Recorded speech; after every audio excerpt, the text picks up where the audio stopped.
Hello there, ladies and gentlemen, and welcome. Advert for the Ghost of Tsushima. You know, I heard about that game a while ago. I actually thought it had been out already. But now that you mention it, I have been seeing adverts for it. I think it might be one I might have to look into. I can't remember if I was even bothered about it. Funny, actually, I didn't expect to talk about Ghost of Tsushima here when I opened the video, but hello and welcome, everybody. So it's indeed an earlier stream here. The reason being, I had the time and I thought, yeah, you know what, might as well do it now, but at least it gives us more time to actually take a look at things. And who knows, people might be able to watch it whenever they feel, I don't know, that they have the time. I do tend to do it about 6 o'clock usually in the UK, so it gives a lot of the Americans the time to get in here. But it's a different set of circumstances really, isn't it, in these recent days. So we'll see. Hey, G-Man, good to have you, my friend. So I'd be lying if I wasn't anxious about this turn. It does make me wonder where he's going to go. I do feel better having, well, I mean, I do worry about the submarines, but our forces should ideally get away from the enemy submarines this time around. We are moving away the invasion force for the time being. Everything is very fluid right now. We can definitely change things as we need to. It must give us all a good smack kill. I love the turn names, man. I love the turn names. Turn names. I mean, the good news is I feel... Well, we have genuine protection at Rabaul. We have genuine protection. We have genuine ability to strike out there. The issue we had, obviously... Well, an issue that we had last turn that became apparent is... our range had been reduced from 14 hexes of escorted strike range to 9 due to the lack of supply. But that should be sorted out as we do have supply moving back into the border of Rabaul this turn. Obviously, even then... I don't know if he'll go for Rabaul. Maybe he does. Maybe he doesn't. It's going to be an interesting one. I'm hoping that by doing what we do today, it will throw off his plans a little bit. Sure, he's going to be aiming to disrupt our operations for Wake. He's invested in that. But, okay, what we might have to do is simply delay until we have ASW squadrons that can handle these submarines in that area. Or at least give us the information we need to be able to deal with it. Hey, didn't that, Pino? And then we can come back for Wake. Wake is one of those of where, yes, I do want it, and I there's a lot of good reasons to take it, because obviously it prevents him from having a outpost there. But it's not worth... It's not worth all the blood there. So we'll see. Yeah, indeed, the Butcher, indeed. We'll see what happens. And we can still strike out from Rabaul to 9 hexes. So if it does come near Rabaul, he may come in for quite a shock there. If he attacks Rabaul, we do have a cap. There's a small amount of cap actually at Truck as well. But Truck is quite some distance away. The Kidapatai is moving just a little off from, a little bit to the north of Iniwatok. So they're going to be in a position. Well, we didn't move aircraft, well, there we go. See, he looks to be actually heading towards the Marshals. Yeah, looks like he's heading towards the Marshals, okay. He may simply turn this way, but that's actually pretty good for us. I mean, that's one of the actual possibilities we spoke about when he potentially turns towards the Marshals. There's not much in the Marshals, and I can rebase aircraft out to the Marshals. 016 attacking the APD Tade. Oh, right, we attack... Right, okay, so this is an ASW attack that we conducted, okay. So he's moving towards the Marshals as far as we can see. He may turn, but he's already used quite a bit of movement, but that really helps us out significantly, because that gives us the ability to get... Oh, she goes down. Oh, shit. I think she had troops aboard there, so it should be picked up. Hey, doing that BGG? Good to have you, my friend. Do go ahead and check out the Battle Group Gamer on YouTube, by the way. Great guy. Definitely not from Singapore. Apparently. Okay. So he's heading, as far as we can tell... Yeah, I mean, this is as we said, isn't it? That he was likely to head back to the Pacific. Mayoko takes a torpedo there. Not ideal. From S-37. Well, she's going to be going into port. A second torpedo into Mayoko is not good. She's going to be in dry dock for some while, then she's moving into BLeAcHACiD. But that's not exactly bloody ideal. Yeah, but we can sort that. She's, ooh, that is some pretty nasty damage there. So Mayoko should be able to make it into BLeAcHACiD. I-172. Right, so we do engage some of these ships out here. That's good, at least. We actually get some revenge then, I suppose. That's a shame about Mayoko, but she'll be able to make it into the port at BLeAcHACiD, and she can dock there. We'll obviously have to have her sent back to dry dock. And that's a problem, is obviously his submarines are very effective, so we're still seeing ships out there. We may still be able to hunt them down, actually, with the subs there. Looks like he might be somewhat in the... Yeah, look at all those subs around Wake. Look at all those subs there. Right, so he's moved a little bit more towards a middling area there. Okay. The sugar boats. Yeah, they still hurt. Shot down a Catalina there, which is nice. Yeah, that's fine. I mean, Mayoko, as far as we can tell, isn't gone. So that's alright. She'll simply be out of service for some while. Sucks, but we can deal with that. I mean, this is the issue, really, when we're operating on the Dutch East Indies. This is really why we need the ASW squadrons. So we can chase out his submarines, really, or render them really ineffective. So I'm glad I still continue to sweep over here at Batavia. The reason being, we just want to keep that pressure up. We're not bombing here today. Wow, those B-339s are actually doing pretty good there.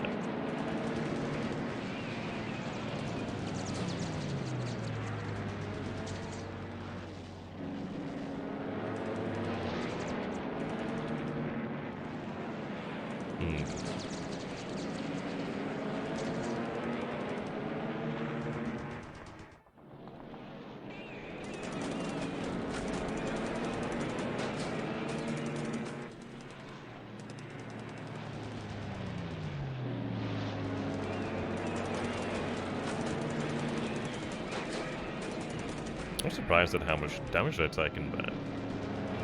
Yeah. Okay.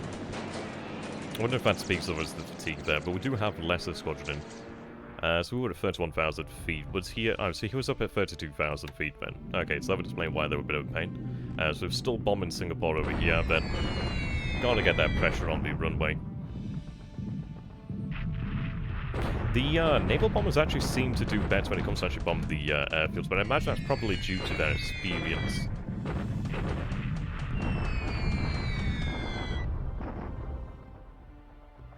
Okay. Yeah, look at that, 14 runway hits. As to how much damage that translates into, I do wonder. Oh, that's why, isn't it? Because they have the 250s and then they also have the 460 kilogram. Yeah, that's actually really... I mean, that really is actually something to take into consideration. The G3s actually do seem to be better than the Sallies that hit in the airfields. I mean, the Sallies have like 4 250s, which are better against ground targets, but just having more bombs is probably better against the airfields. I mean, we're not trying to blast our way back to China, which would be a very difficult course, I can imagine. So having more bombs actually hitting the airfield, creating the airfields would be good.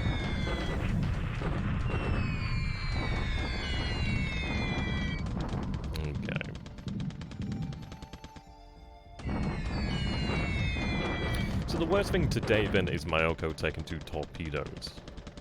Which sucks, but we can kind of deal with that. She's not far from BLeAcHACiD, so she can go into dock there. We can assess the damage. I can potentially have a auxiliary pair eventually vector to her position to see. I mean, we're really going to have to see what her seaworthiness actually is. But yeah, his submarines are really nasty. Okay. Hitting Clark here from the air. I'm glad that we have more bombers, of course, now. Apparently we didn't inflict any damage on the runway, which is surprising, to say the least, considering all the bombers there. Sally's coming in. Okay, more runway hits.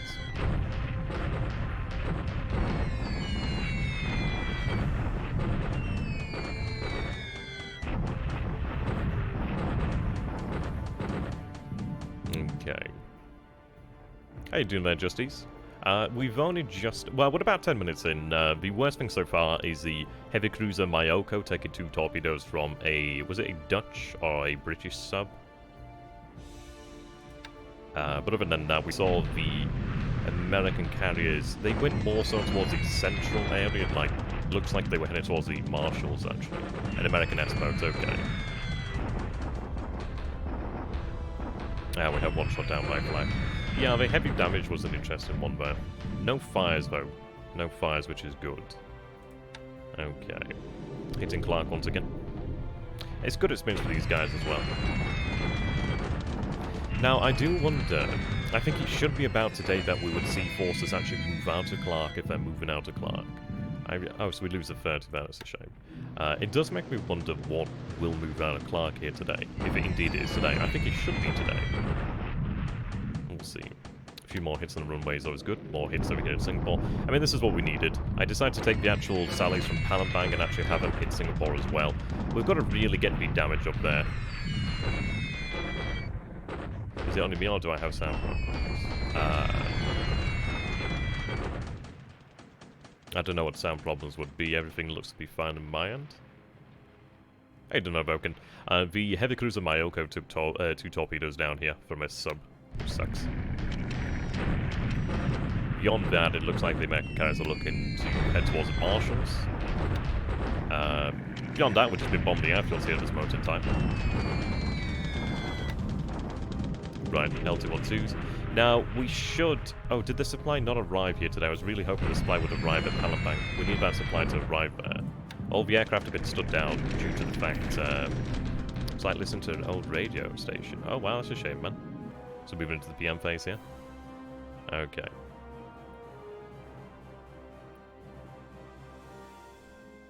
How you doing there, Timothy? Oh, that's awesome, man. Yeah, I mean, this is it. It's a lot of fun. So, it looks like they might be about there. We see one task force which is interesting.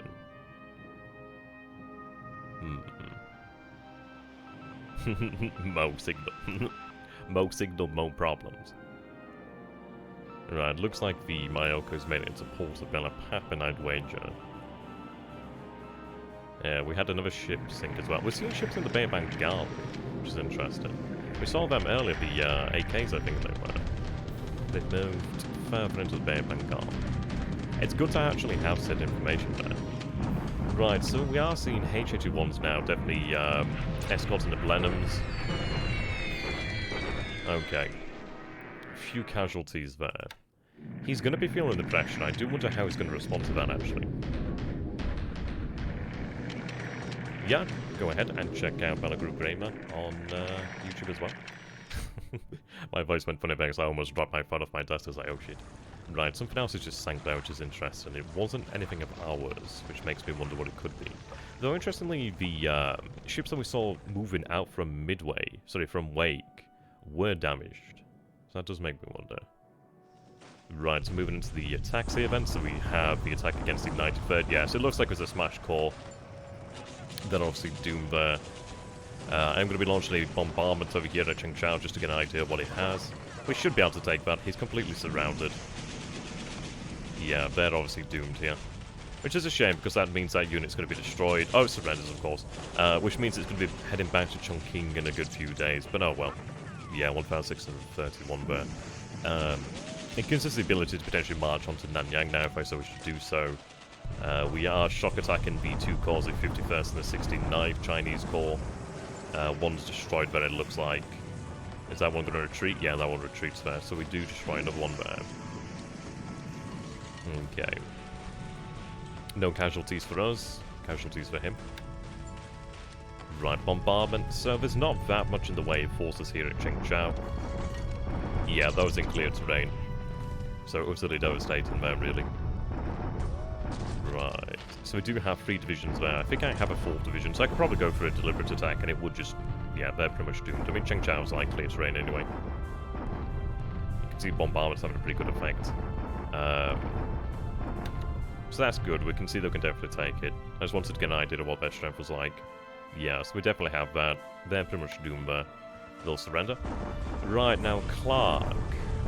I'm not seeing anything wildly different here. It looks like things are about normal. Yeah, probably could. I think what I'll do is probably attack deliberately initially, just to make sure we don't get caught up in fortifications. Well, yeah, shock attack probably would do it. We'll have to take a look at that. Okay. I don't think it was a 1-to-1, but it was a bombardment, so I don't know how that factors. I mean, they were significantly outnumbered. Clear terrain as well. Right. So that's good to see then. We actually destroyed forces. 6:46 seems about right. So I do wonder, has it actually moved out today? Then it may be tomorrow when it moves out, if anything does indeed move out of Clark. But we do inflict 64 casualties there. The fact we're actually destroying squads now is pretty good there. Another 8 disabled. Okay. Shock attacking over here once again to try and force the 8th Indian Brigade, the 3rd Base Force, and the FMSV Brigade to surrender there. And they don't. Yeah, they're kind of weird sometimes, because it's like even though they're completely and utterly overwhelmed, they just don't give up. Yeah, but they end up being really like small skirmishes until eventually they just surrender. Oh wow, look at that, 20 of you guys here, that's awesome. Okay, taking Namma. The reason why I'm doing the bombardment against that HQ is just to try and damage it, just trying to get that disruption up. It's probably not doing very much. I could turn it off, to be honest. It's really one of those where it's not going to cost that much. I'd like to think it was actually trying to drive up some of their disruption fatigue, but I don't think it will make a difference. What I need to do is... Well, I'm not going to shock attack it yet. So I want to surround it to make sure that it's not gone. I want to force it to be destroyed in one battle rather than having to chase it over a period of days.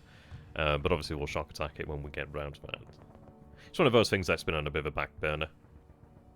Obviously a lot of other things have priority over that. So it's one of those things that's probably just been forgotten about for a little while.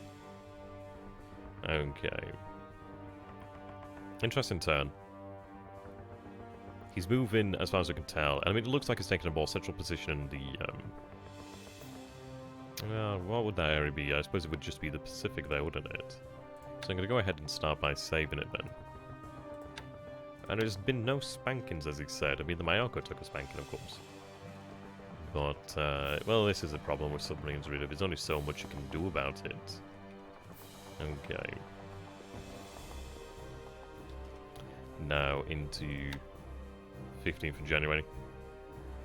Yeah, we'll take a look at that in a second. It said heavy damage, so it looks like she's taken quite a bit, but sometimes that can be a little bit nebulous, but usually heavy damage is fairly certain. So that's another one there. She isn't in port yet. Okay, so 51 flotation. Yeah, that's a lot of damage. She's going to be out in shipyard for a fair while then. But she'll make it into port. Yeah. I don't like her being on her own here. Okay.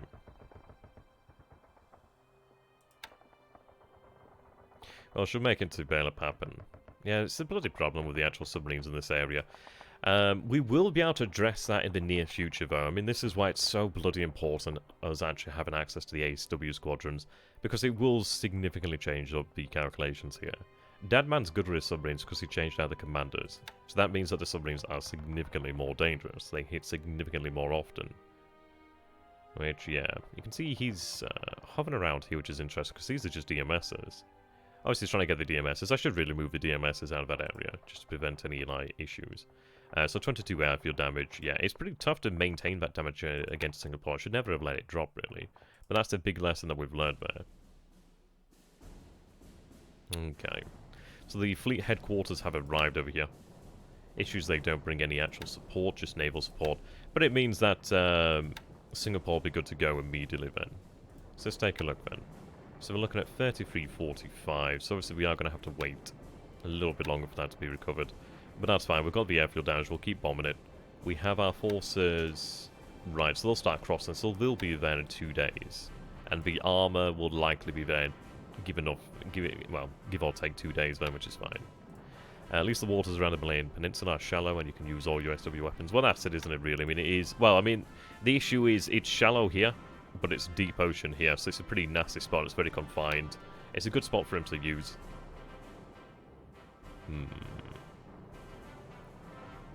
Oh, that's fine, man. That's fine. Okay. So we do have the regiment that we're crossing over there. We do have the infantry from the 4th Division moving south.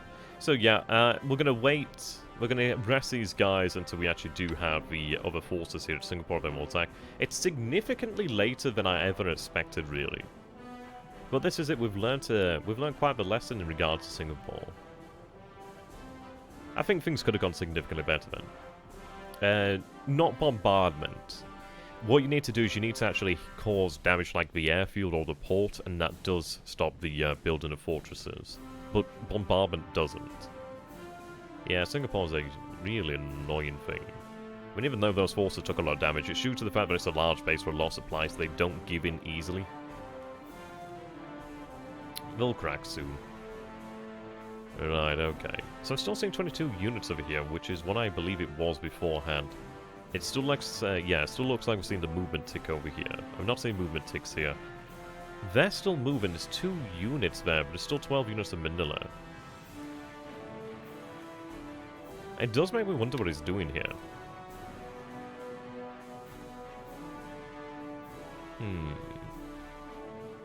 Yeah.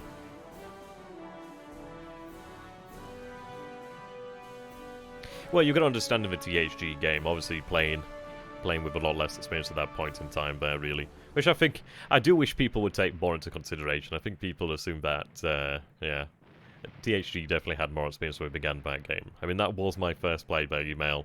Only had played against the AI, and only until, like, what, was it January? Maybe, like, I can't remember what month we played into. But, yeah. It's taken a while to, like, catch up. You learn a lot of lessons along the way. But this is it, really. I mean, that's the great part about it, is all the mistakes I make on camera, people get to see, and you get to see the learning, which is nice. He wants you to damage Manila. Yeah, I know, BGG. Yeah, you know what it's like, don't you? Yeah, this is it. It's like when you do it on camera. It's difficult. It's difficult because sometimes you will make mistakes that you would normally catch because you're trying to do other things, you're thinking about other things, really. He wants you to damage Manila.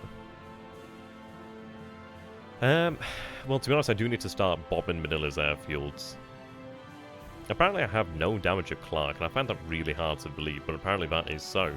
But that's actually significant, because that does mean he can begin building fortifications, but we've been bombing that. That's the bloody issue here, is that even consistent bombing, the weather can really screw you over.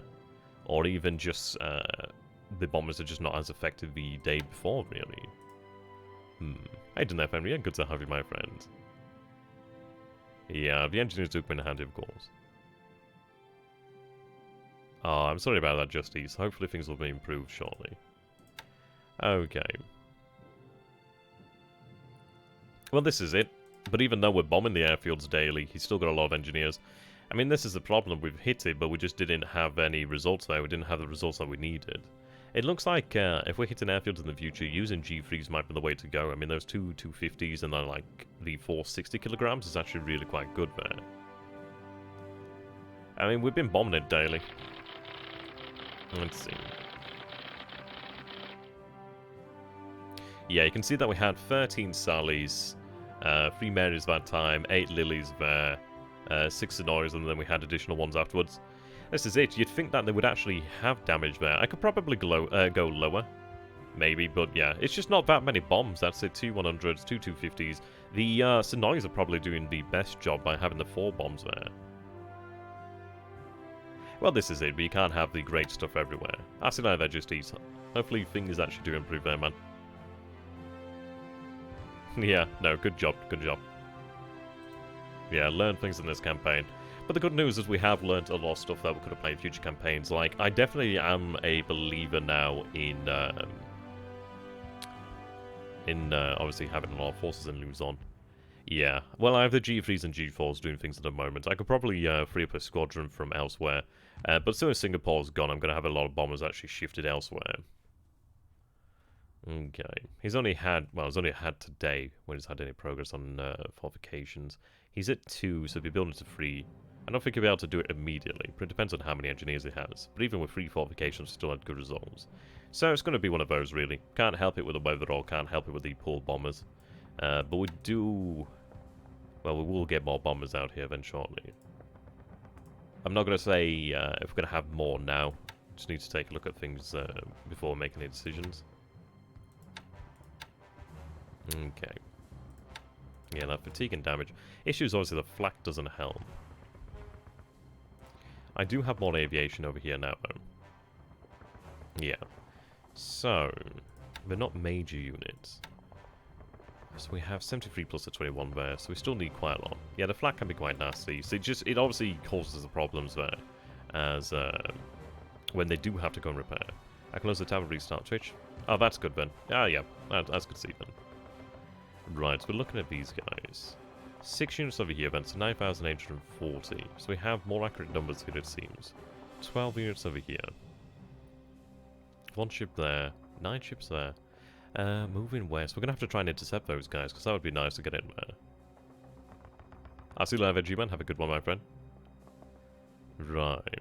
So 2 units over here, then. Still seeing the 55 fighters there. Yeah, I think he definitely is weak in the interior. I mean, we do have our forces moving here. They're currently in combat mode to prevent a lot of losses due to the air power, and obviously arrive in piecemeal. They are moving though.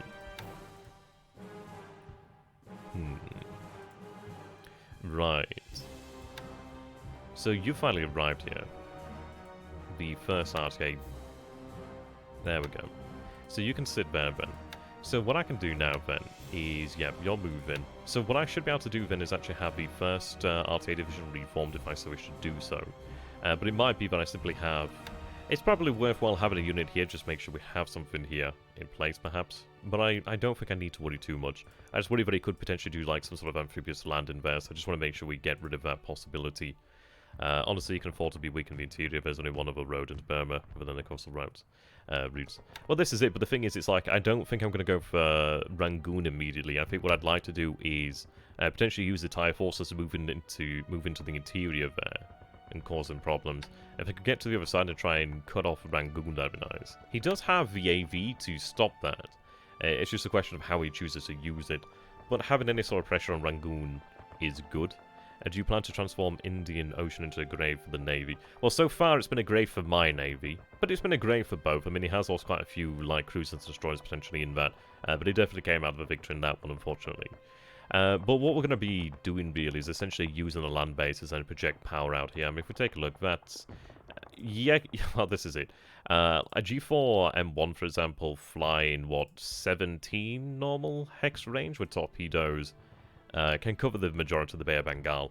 It would be difficult because he's probably going to have the ability to resist this to a degree.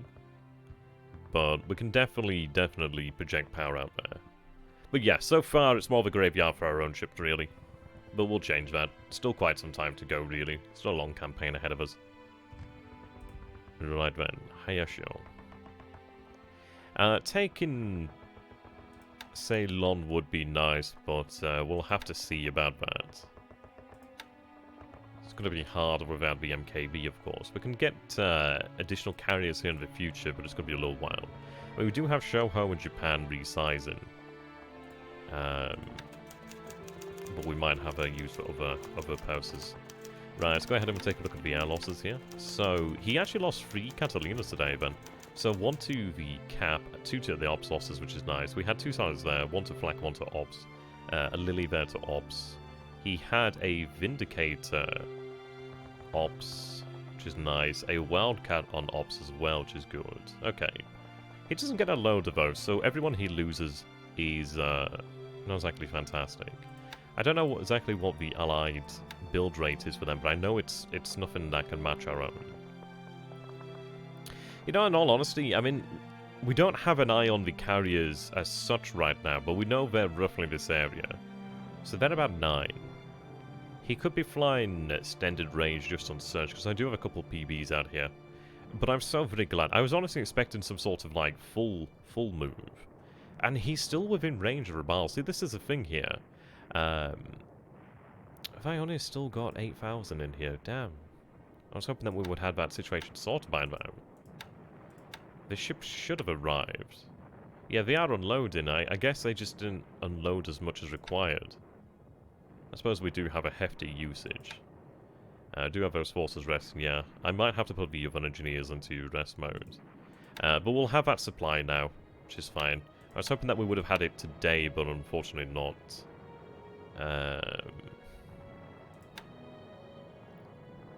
hell? Just stay, that's fine.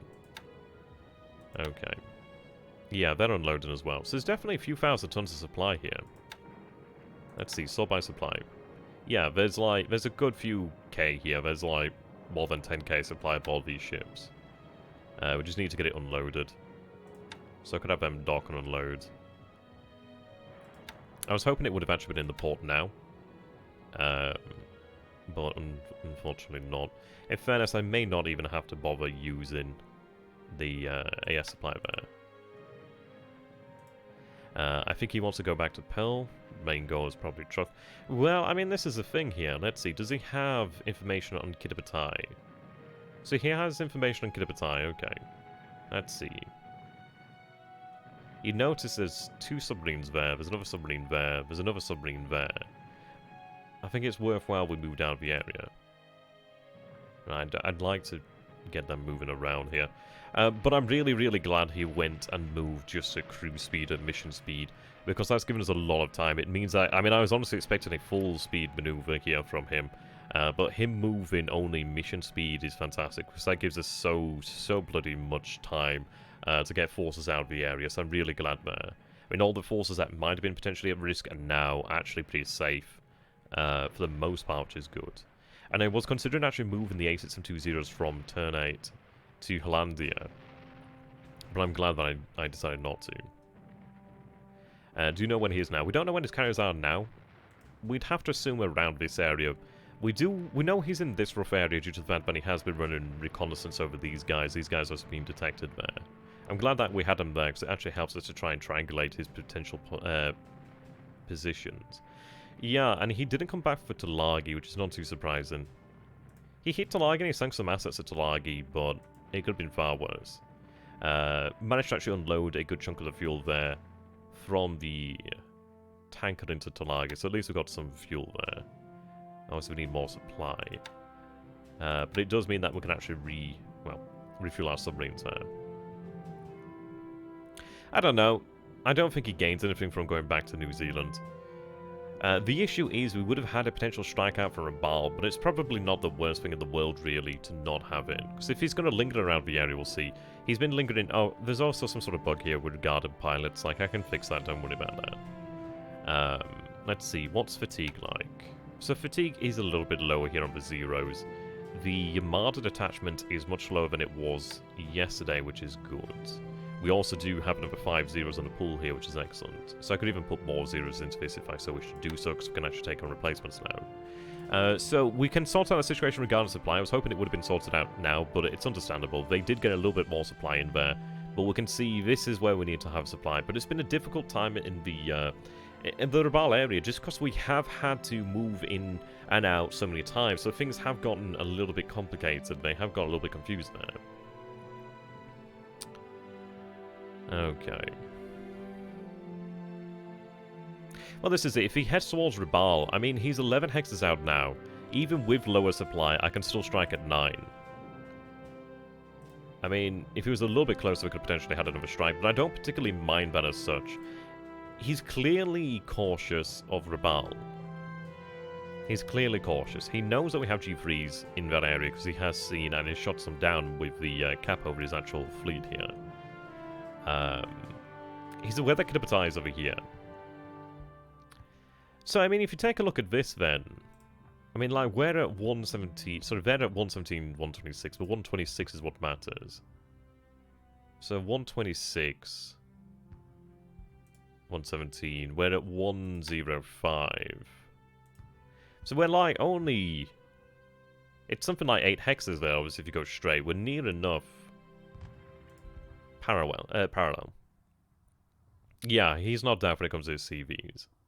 I think this was good to avoid. I think it's one of those of where he did move in additional units. I don't think we wanted to play that game because we had Haruna that had been damaged by torpedo attack. You can see Haruna there. She didn't take much damage, but her taking a torpedo wasn't exactly great. I could probably have her just cruise back. Well, she's going to go back to Japan. She's going to go to Nagasaki. I mean, this is a problem. He's wily, he's a good player, and the issue is it makes us look like chumps because he's hitting our ships, but then this is a problem here. I think everybody seems to forget the, well, a lot of people seem to forget the actual point that the Allies don't have to engage in battle unless they wish to, or unless they're forced to. So it might look like we're doing terrible because we haven't sank about 1 billion ships or something like that. But we can't do it unless he gives us the opportunity to sink them, really. You don't want to use that AR and ARD truck? It can't handle it, really. I think it can only repair up to a certain amount of major damage. The ARD can only handle about 3,000 tons in the actual shipyard there, the floating dock. So she's better off heading back to Nagasaki. Is it? No, not Nagasaki, sorry. I'm thinking of Hiroshima. The reason being she has a 100,000 ton dockyard there. She'll get the job done a lot quicker, I'd imagine. She'll actually be able to get the job done. I could repair light damage potentially at truck, but it's not really worth it. Okay. Yeah, I mean, it's a difficult one, but at the same time, we'll have Congo being repaired shortly. So she's 12 days out from being fully repaired now. So we'll have a Congo. Well, we'll have Congo come back out then. But this is the way it goes. I think this is what makes the game so very interesting, though, is the fact that you have these ships that are these mighty weapons of war, but they're essentially glass cannons too. They can give out these stupendous hits, but yeah, if they take hits, it does take time to fix that damage. Okay. Now this is interesting. 2 ships here. Okay. Well, that's good news because I've got subs over here that can actually try to vector around that. But we saw a ship about here, and I'm really quite shocked. It looks like it might have actually moved into Derby, then. Because I was expecting to actually, like, destroy it. This is why I was patrolling this area. We're running night naval search as well. So he's moved into port here. I could potentially go into there and bombard the port, potentially. Or attack the port. Is it if it's a... Well, it's a size 1 port. So if I go in there a naval attack, would I be able to attack that? We could even bombard it. And in some ways, it might be potentially worthwhile to bombard these airfields in northern Australia to just try and reduce the ability for him to potentially make use of them, really. But it's not really worthwhile, I suppose.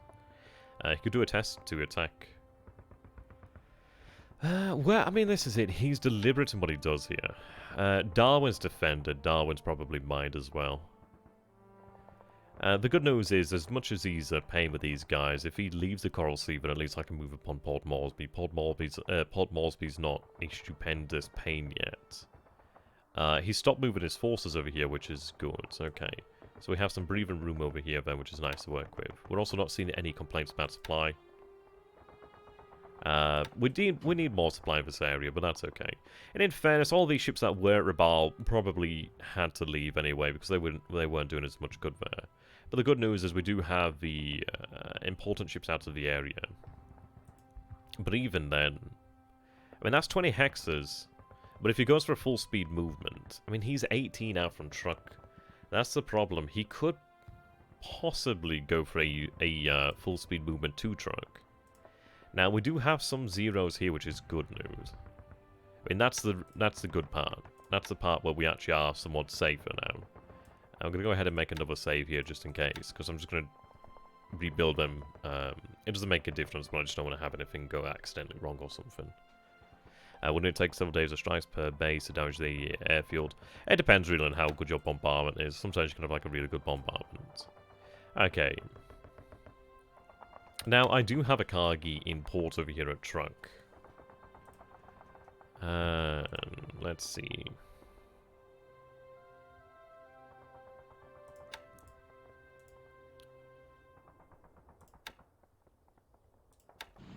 Right, so Cargi has her squadron here.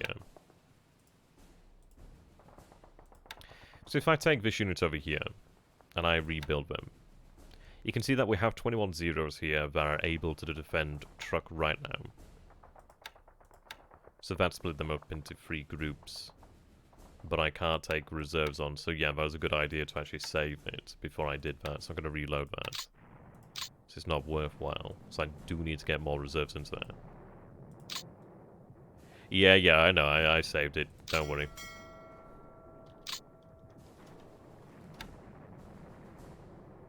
Yeah, don't worry. That's why I saved it, because I knew something like that happened. He has a lot of CA. What is it place he could do a lot of damage? I don't think he's going to bombard anything. It's one of those that he doesn't want to stay in any place any particular length of time. So there we go. So we can see that we do have the... Well, it says there's 21 ready there. Obviously, we have 22 in total. Well, obviously, it's kind of a H6K4, that's why. This is where I'm glad... Well, I am glad, sorry, but I moved the A6 and M2s over here, the Tie 9K their fatigue's still not exactly brilliant, but it is lower than it was. But the good news is we have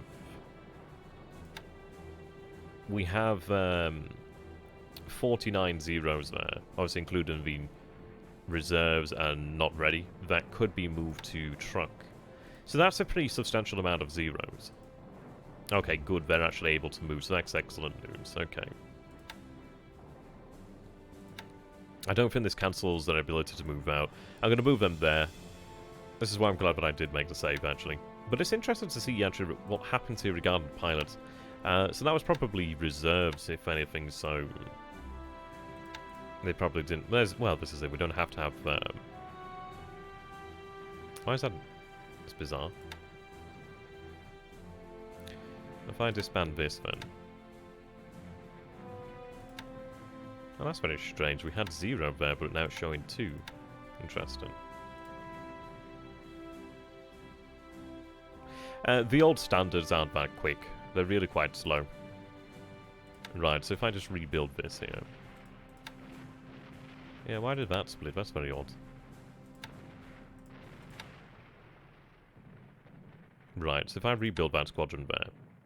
So there we go, we have, well, we have apparently now 48 in service. But that is a good chunk of zeros. That's 52 zeros there that could be moved out. I probably don't want to have them actually rebuilt, because I can actually put in additional guys in here now, which is worthwhile.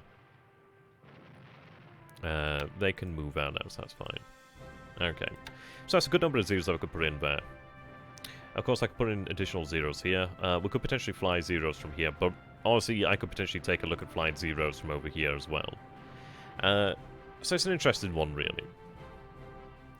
I mean, the thing is, he could high-speed move towards truck, but would he do that? And even... how you doing, man? Yeah, as far as of like what happened in the actual replay, we saw him move over this way. We do have detection over these guys over here, so it looks like the car is potentially here. Mayoko was unfortunately torpedoed. Yeah, Mayoko took 2 torpedoes from a American sub there, sadly, so he's going to have to go into Port of BLeAcHACiD. Could a good US player win in 42? No, there's no way for them to win, because it's like one of those of... you got to think, even in 45, for all the disasters that the Japanese Empire had suffered by that point, the Japanese still weren't exactly forthcoming with a surrender. You could potentially butcher the Japanese forces to such an extent where they might find things extremely difficult. Are you talking about from a VP? Well, I suppose from a VP point. I'd have to take a considerable thing, really. Okay. So did the supply arrive here? That's the question. Oh, that's interesting, then. Oh, right, so supply did arrive here today, then it just hasn't had much time to actually unload. Ah, interesting.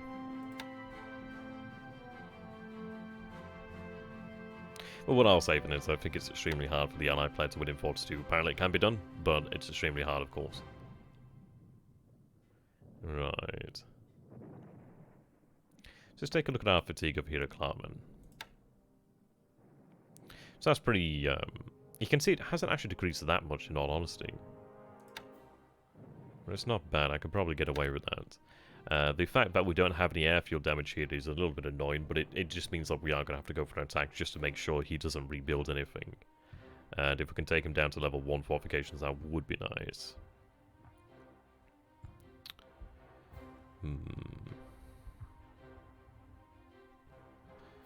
Right, can we take all... Oh dear.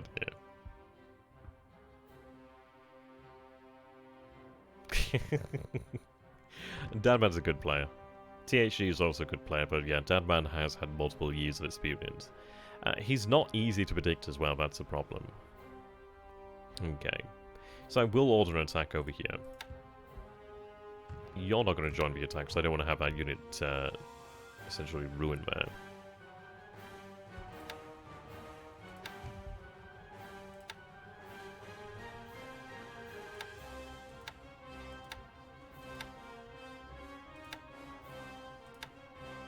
Oh, has that just cancelled my progress? That's annoying.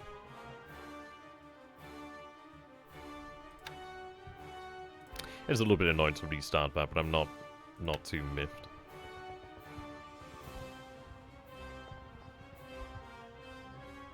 Okay.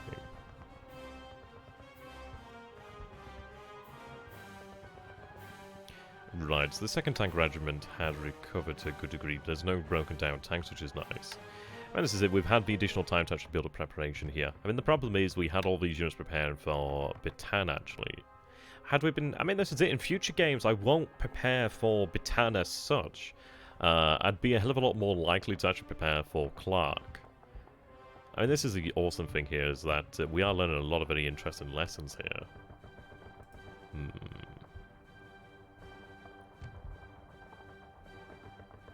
So we'll order the attack over here at Clark. Now, he's still moving out, so that might actually coincide well. So it might be he has forces leave.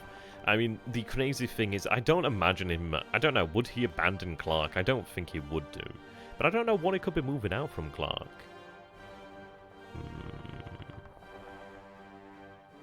Interesting. We'll see about that. Of course, we're going to still rest here a few days until reinforcements arrive in Singapore. Supply has finally made it to Palembang. It just needs to actually move into Palembang. We've had some serious problems there regarding lack of supply. Yeah, put these guys to rest completely. The issue is just the supply problems.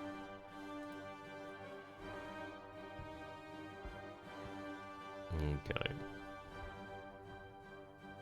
Fatigue, he's 19, so I can give them some time to rest there. Okay. Right, so 2 fighters, 11 bombers. 9, 9, 10 there. So Sorabaya is a bit of a problem, so obviously that gives them the naval search out here. Okay. So we're unloading the naval guard over here then. See you later, again. Have a good one, my friend. Okay, did they lay the additional mines? I think we did.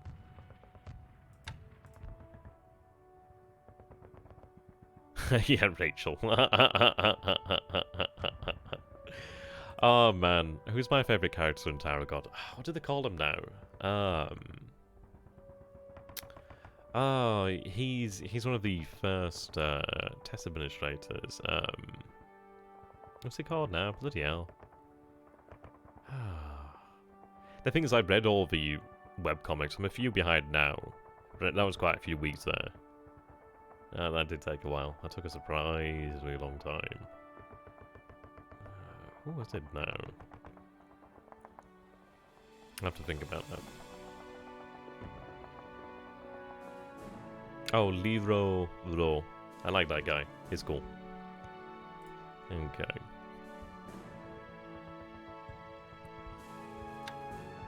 Yeah, so we do have a naval bomber squadron, but I could consider moving. I mean, this is a problem here. You can see that these guys have taken quite a bit of damage from the flak over Singapore. It definitely stacks up. Flak is definitely a problem. But in the future, I think we might switch things around. But the issue is, it's like you can use the naval bombers, but then you can't use the actual army bombers to attack naval ships. I mean, sure, you can with bombs, but you can't do it with torpedoes. Right. I guess we'll just have to keep shock attacking them until they eventually surrender. It's kind of crazy, but at least we actually benefit them from shock attack. So if I go back... Yeah, no, that's true. It's pretty good. I enjoyed it. Right, where's the ground tanks?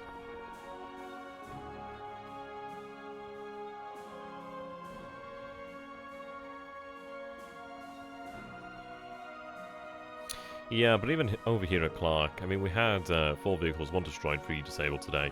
646. I mean, we're actually recovering back to the 2100 that we had beforehand, actually.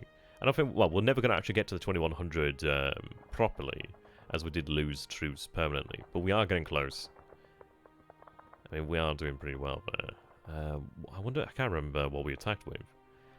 But ideally, it keeps the fortifications lower. Yeah, there we go. So attacking with the shock is worthwhile, because you actually get that plus there. The plus is worth it. Disruption fatigue is not great, but we might as well keep attacking. Yeah, no, I can imagine. Okay, I do need to get a unit over here into the 4th. Sorry, into Kuala Lumpur, sorry, to go ahead and field that. I forgot about these guys. We'll have them march to Singapore. As to whether they arrive or not in time is another question, but might as well get them moving. Right. And the good news is all the time that we have Georgetown, these allied mines will dissipate as there's no tender there. It takes a while, but they'll eventually dissipate. Obviously, I'll bring in DMS before that happens. But it's at least something. It makes it a little bit easier for us. We are aware of the minefield as well, which is nice. Okay. Now, I did actually start to move forces here. I'm leaving a division behind, but we are beginning to move forces. Okay, moving the divisions here. It does make me wonder if we can actually move into Azcona. He hasn't been moving a lot of his actual forces at all in China. Oh, really? He doesn't tend to move his ground forces terribly much. By the way, could you form a tank division in the game? You can form tank divisions. They're not, like, super impressive, but they're still good. You can still definitely make use of them. But a lot of them don't come until much later on, really.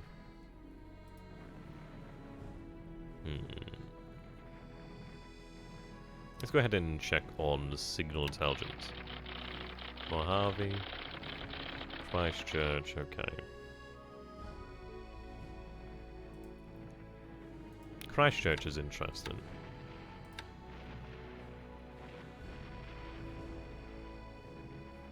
So that seems to suggest that there is a shipping lane going to Christchurch, and it could make sense, actually. We did sink a tanker about there. Well, I say sank. We hit a tanker there. Yeah, I'm gonna have to... You know what? I'm gonna have to spend some time. I might, God forbid, actually have, like, a solo game when I might try one of those other scenarios. Excuse me. Alright, okay. So either way, we're looking alright. We're looking alright. Imperial Guards Tank Division, that's pretty awesome. Yeah, we do benefit from having the A5M Claudes here, A5M4 Claudes. I mean, the thing is, I could potentially move the G3s around to a degree, but I don't think there's much reason to. Oh, actually, no, that's not too bad here. What I can do here, then, I would actually have to go to the other one. So I don't gain anything by disbanding that and having it join the other, so it's still going to have to be here anyway. But at least you can be shifted to join your fellows over here at Raphael. We can definitely have better aircraft. Weapons, not so much. I mean, ideally in the future there might be games where that may be possible. I mean, that'd be pretty cool. But we definitely... Oh, that's something to check out, actually. Let's go ahead and check on our production. So we should be... I think we're done with the zeros now. Yeah, so zero production finished, I think... Was it this turn or the... No, it wasn't this turn. I think it was maybe like 2 turns ago or something like that. So that's finished off. The Key 43 expansion is still going ahead. We still have 26 over here. Oh, yes, just 4 more to build, sorry. That's how many we're building. So there's 4 there left to build. Yeah, so that's the only airframe expansion here for the time being. Engine expansion, still 22 there, 20 left there, 21, 22, 21, 18. Still a fair few on the 35. But not that bad, really. And we should be able to maintain a lot more supply in Japan than we did during the first few days, really, because we're not spending as much now. It could be fun that...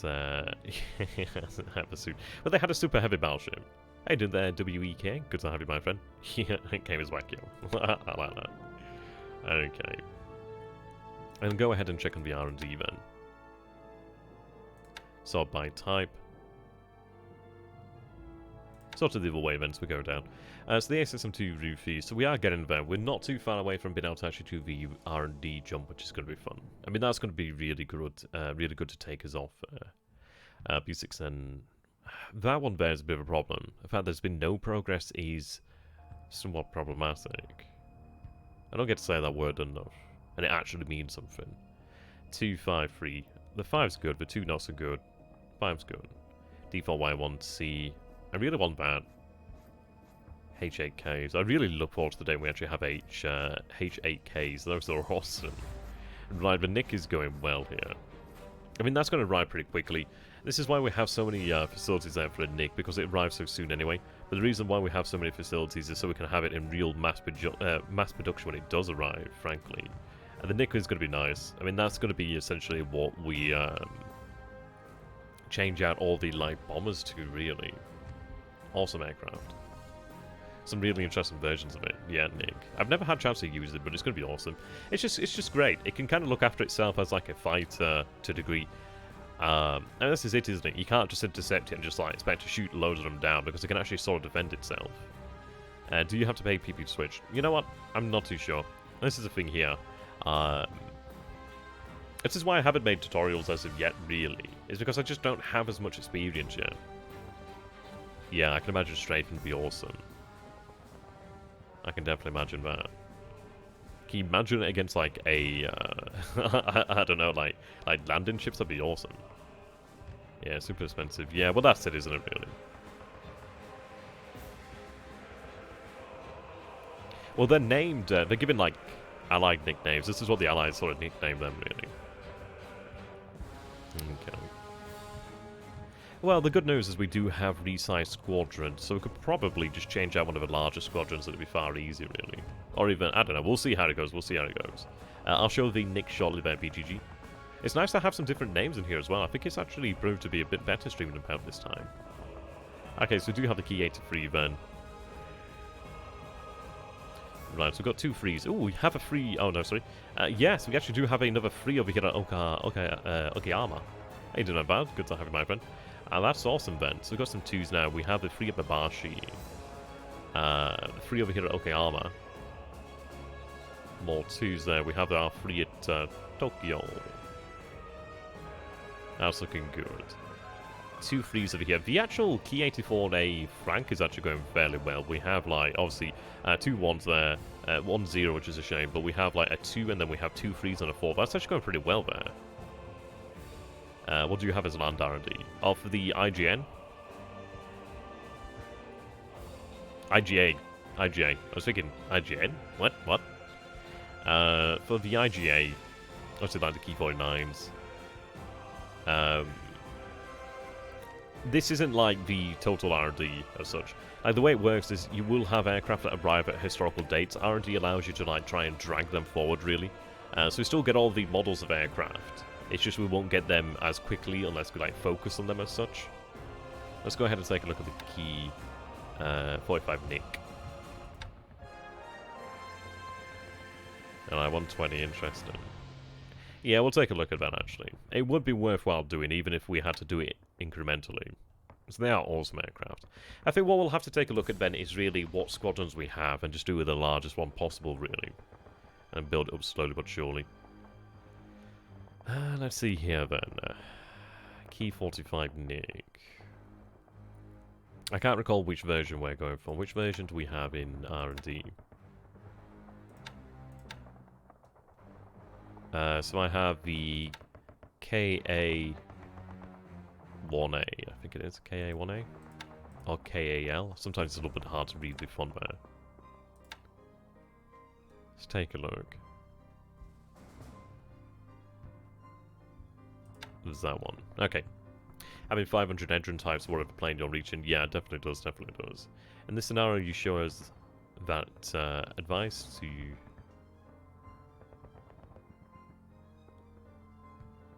I may have to actually retype that one. I'm trying to get what the gist of that message is.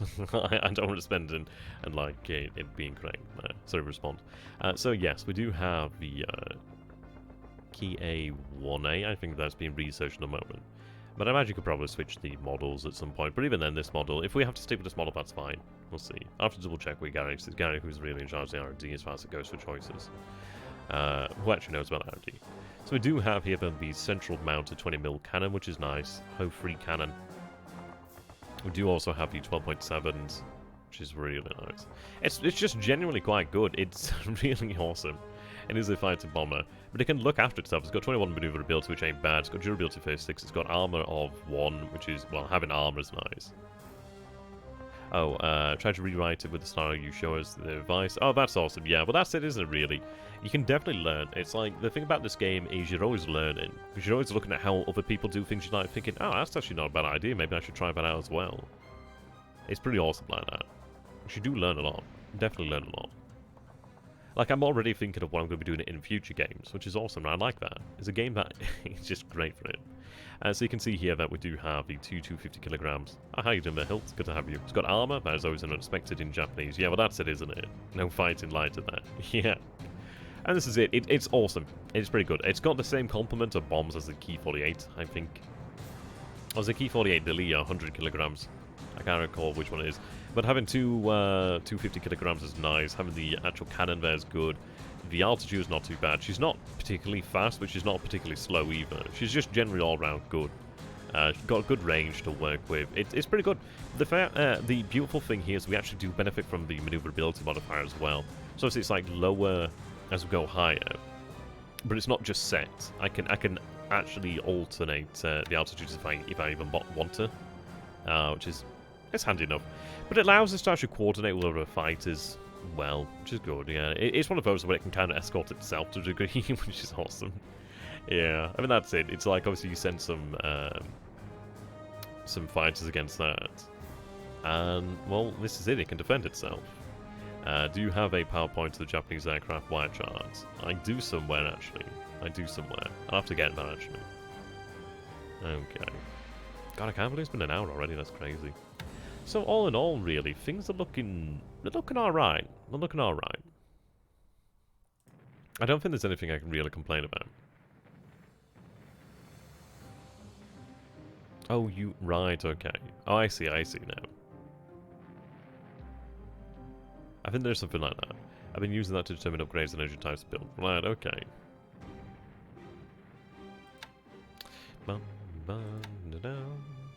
Right, so we have a few thousand tons of supply that can be loaded here pretty quick. So we do have these guys. Okay. Let's see, what do I have actually docked? So I do have the AV in here. What I'm going to do then is load her tender. I know it takes supply here from the base, but it's worthwhile to have that support there. We do need more aviation support here, to be honest. It might be that we're potentially losing the G3s out of the area, perhaps. Let's see. D3A1 can't move as of yet. The good news is we are increasing the size of the airfields. Well, we will be after we actually have the supply here. You can manage with less with less aviation support. You can manage. But in fairness, it's not often that you have that much need. I could probably get more in there. Well, we'll see. The situation will probably resolve itself by the time that we can, really. You do get more aviation support once in a... I don't think you get more aviation support as such. It's just like the airfield is better as such. You get a larger airbase. But it's not like you get more aviation support, it's just like a better airbase. It's like having like a dirt track in the middle of nowhere to like having, I don't know, like Heathrow. Like one of them's a bit better than the other. Yeah, I mean we have 72 there plus a 21, so it's at least better than what it looks to be. The reason why, I mean, what we're going to do is build Rabal up to a size 7 airfield. The reason for that is it allows you to perform upgrades at the actual airbase, I believe, which is worthwhile, being able to actually upgrade aircraft. It is going to be the largest airbase probably in this area, to be honest. Yeah. Okay. So, and it's interesting, he may not even full speed move. It does make me wonder. I mean, if we take a look over here, I mean, Truck is about 16 hexes away from Kitabatai. He knows that Kitabatai is here. And Kitabatai could obviously move about 8 hexes or so, or it could even potentially detach cargo and move 9. So, yeah, there's all these assets I really want to get the hell out of the area, to be honest. I mean, that's the problem, obviously, if he does go for a full speed movement. So we'll have to try and manage it. Do Japan have long-range heavy bombers? No, I mean, that's the thing. We have, like, long-range bombers? Ish? But nothing like what the Americans get. But I think there is scenarios, and I think there are mods where, like, Japan does have things like that. it makes me want to try them. In the future, I might give it a go. Right, okay. Oh, so this is one of the things I was actually doing last turn. Ah, there we go. Special base forces moving out to San Fernando. That's good. I'm moving DD to Yokohama, Yokosuka. We do have the CL that went into here as well. So I do have Shoho here, which is being used to resize aircraft. But what I'm doing with Shoho is I'm actually going to have like a little task force built up for her as well. So when she is able to be moved away from Japan, when we're done using her to resize, we can actually, well, give her a nice little task force. Between the storms for GFB. Okay, interesting. Right. So we do have a collection of forces over here at Paramashiro-jima. It does worry me because I don't have any H6Ks here to really give us decent awareness. But then again, we know that the carriers are roughly here. Rachel. Okay. Right, so I'm unloading the 83rd Naval Guard here. We do have Katori, which is nice to work with. I'm glad that we have Katori. The reason being, she at least has float planes, so it gives me some sort of situational awareness. Not a huge amount, but some. I do have the AMC at Kagimaru. She doesn't have aircraft capacity, which is a bit, it kind of sucks, but hey, it's not too bad. Right. We are building up the airfield. I think I'm also sending the 2 base forces out here as well. It's additional supply, but it's additional engineers as well, which is nice.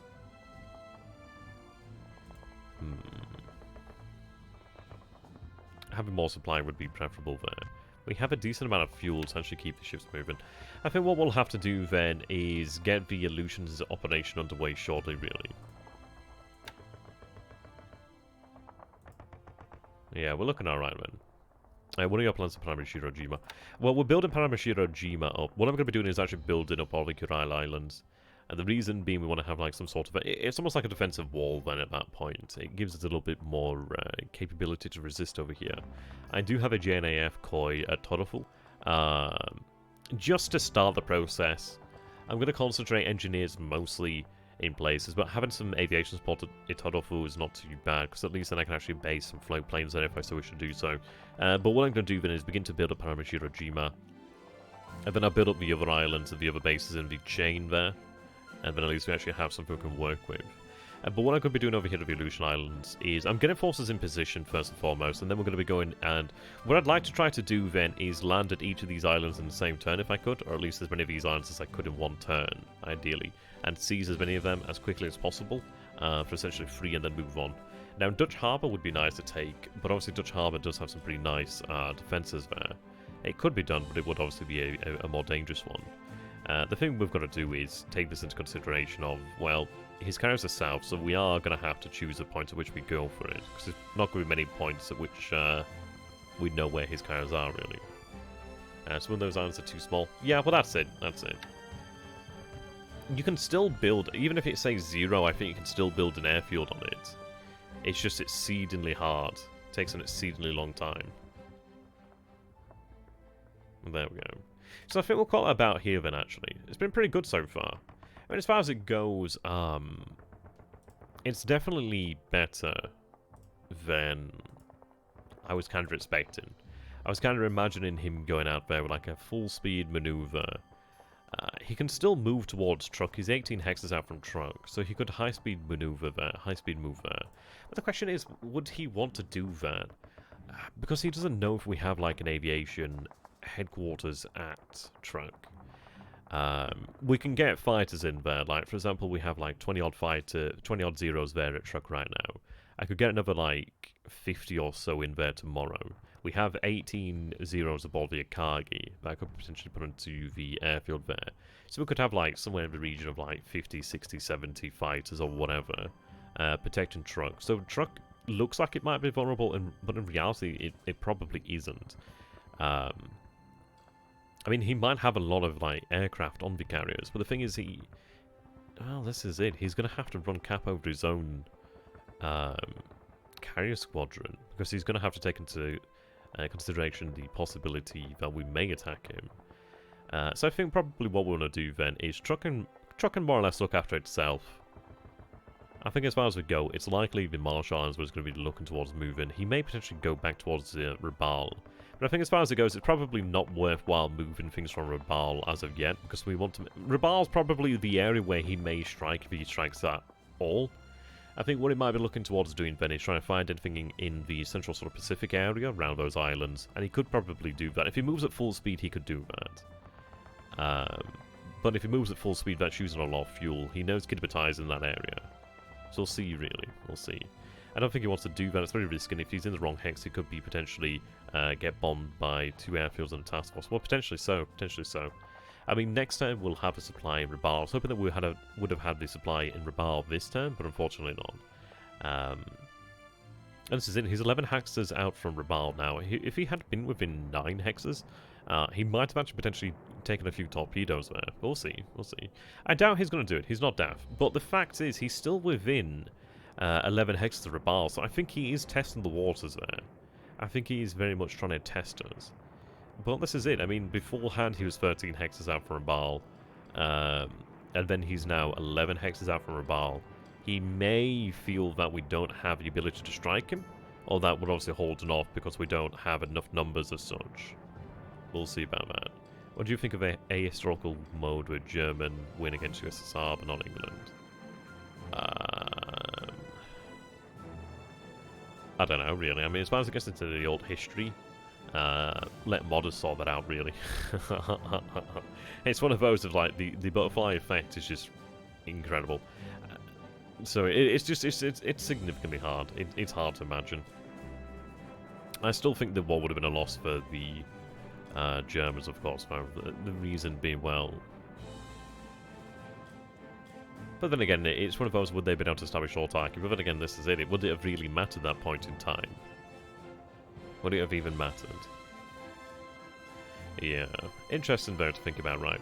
But I'm going to say a big thank you here to my patrons, so thank you very much to Ove Cato Borsheim, Susana, Daniel, Stanislav, Fun4123, Alex, Dulging Gravy, paradigmblue, Thunder, Erkkijuusto, Dingobat4, Mr. Baines, KO, BLeAcHACiD, Attic Wild, Spacht, Imperator Thrawn, Rick Chambers, James Lindsay, George Kilgore, Iceycrome, Talmonte, deepicduck, Raphael, Paul Sanders, SunYan, The Forgotten, Lord Luba, Ricky Blinson, and Gregory VanHouten. Thank you very much for that. You guys are awesome. I do very much appreciate my patrons, but I appreciate all of you guys who come here each and every time.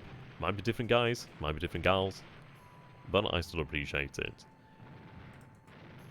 If you guys do feel like I've earned your spot, potentially do consider subscribing on YouTube and on Twitch. That's much appreciated. Potentially consider becoming a follower or even a patron of mine. That would be much appreciated. So we'll see what happens next time. But to be honest, the turn has turned out a lot better than we would have previously had hope for.